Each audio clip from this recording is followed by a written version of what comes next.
Wow. One word for David Roux. I would say it's two words. He's a caring trailblazer. Visionary and authentic, generous, insightful, and brilliant. He actually is the smartest person in the room. He's curious about everything. He's incredibly smart, super high integrity. He's loyal to his partners to make sure that when anyone wins, everyone wins.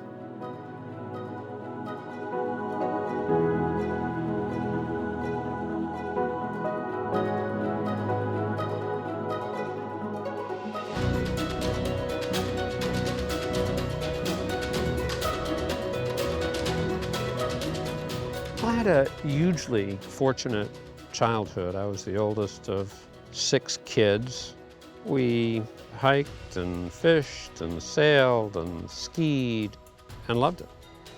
Having grown up in the same communities as Dave, I knew of the Roux family's renowned commitment and involvement in civic and community affairs.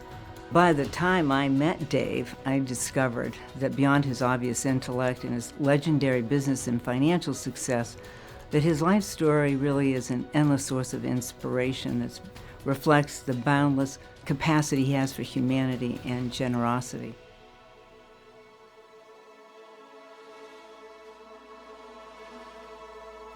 I am very much an accidental businessman.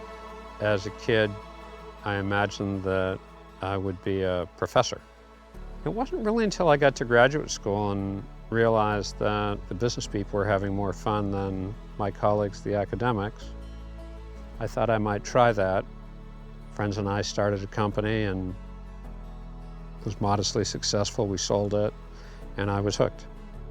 I met Dave when he moved to the Bay Area in the mid-90s. He had been hired to be one of the senior execs at Oracle. At the time, I was a banker. Oracle was one of my clients, and I was trying to convince Oracle to buy companies. In the late 90s, we kind of both started talking about maybe there was a place in the world for an investor that thought that tech businesses should ultimately be real businesses.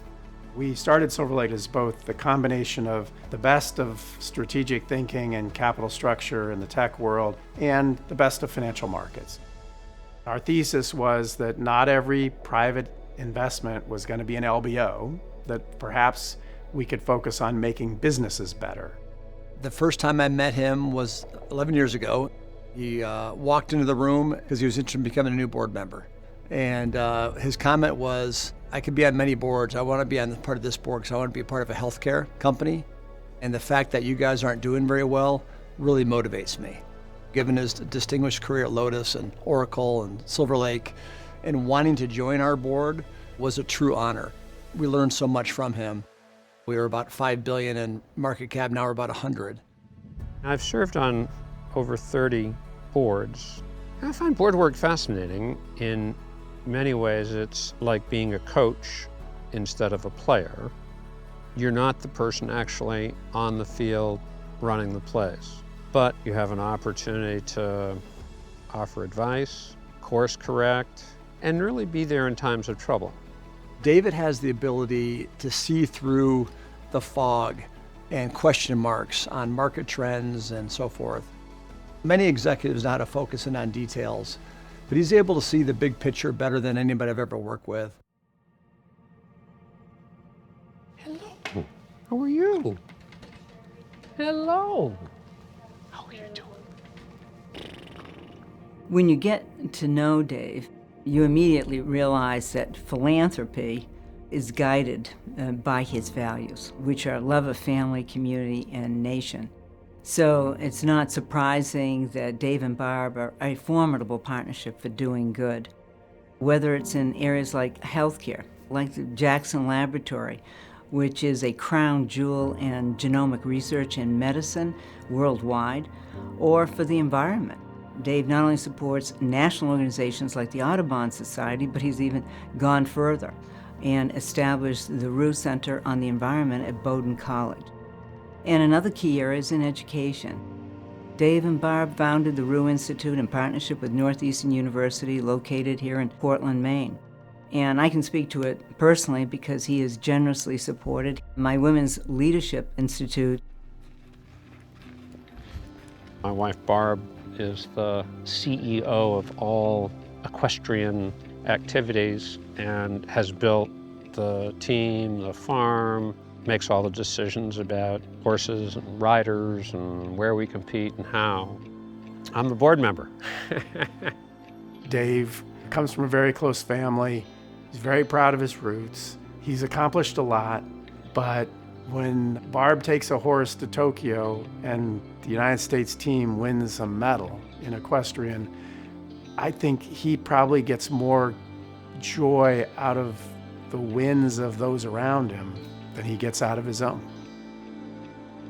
His family is super important to him.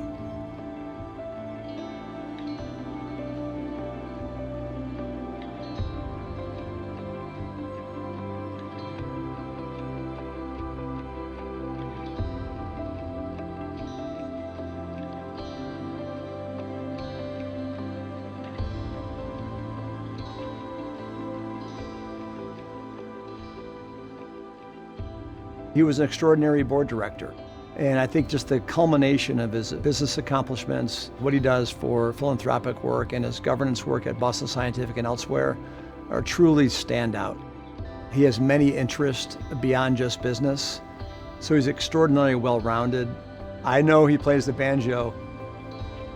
I think Dave's legacy is be intellectually curious, make companies better. Congratulations, Dave, on being the recipient of NACD's Lifetime Achievement Award. Thank you for making such a profound difference in the life of our state and our nation.